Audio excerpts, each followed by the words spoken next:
This is one of the really interesting things for Jim Chalmers, in particular delivering the budget, where the cost of living is an issue that still confronts people. Inflation might have come down, but that doesn't mean prices have come down. And this is going to be the big trouble for the government trying to deliver, because every time there seems to be a problem, the government seems to turn up and say, listen, we've got plenty of money, we'll try and solve your problem. And that is not really the answer long term. Yeah, and the problem they've got politically is that people are going to see that it's not actually working. That is, these temporary one-off payments, whether it's energy or rent or whatever. Because, and just to jump in there, because the prosperity of Australians is going backwards. Well, it's because the cost of living crisis is still there, because they're failing to address the underlying problem, which is an inflation cost pressure in our community driven by a combination of really stimulatory fiscal policy, massive government spending, and of course, I think probably interest rates that aren't quite high enough. But whatever the argument of the policy mix, the fact is people are, this idea that inflation's come down, the printed CPI is mythology. They've poisoned that with these subsidies. Inflation is running at 3 to 3.5. You go back 10, 15 years, if we'd had inflation of that level, any of our other central banks would be, having nightmares about how much they've got to raise rates, and we're cutting rates and inflation's above target.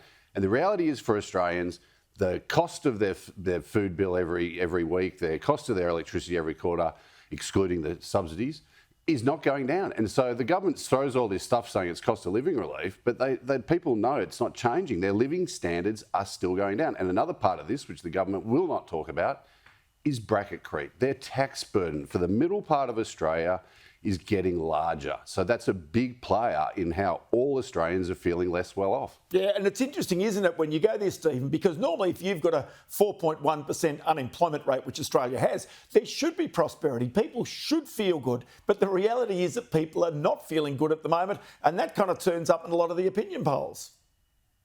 Yeah, so, I mean, the positive side of the government story is that they have the strongest labour market just about in Australian history, right? It is extraordinary. We have an all-time record employment level, and we have a very low unemployment level, right? We're right around 4%. It's hard to imagine it sustainably below that level. It's well below what the RBA, for example, assumes is sustainable. So, that strong labour market is great. It does potentially, open the possibility for wage growth. It does obviously bring people into the workforce, and that's great for them.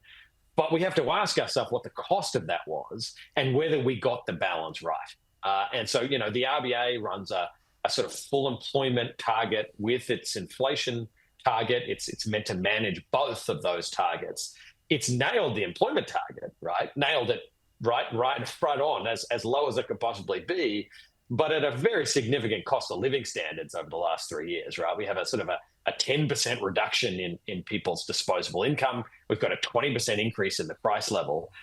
So I think, particularly the RBA has to do some serious soul searching, I think, over the coming years as to whether they got that balance right, what the costs were. And of course, the government needs to think hard about whether it made the situation worse, which, I think Warren agrees. I think the evidence shows is pretty clearly the case. Indeed. Stephen Hamilton in Washington, many thanks for your time. And Warren Hogan here in the studio as well. Many thanks for your time as well. Thanks, Ross.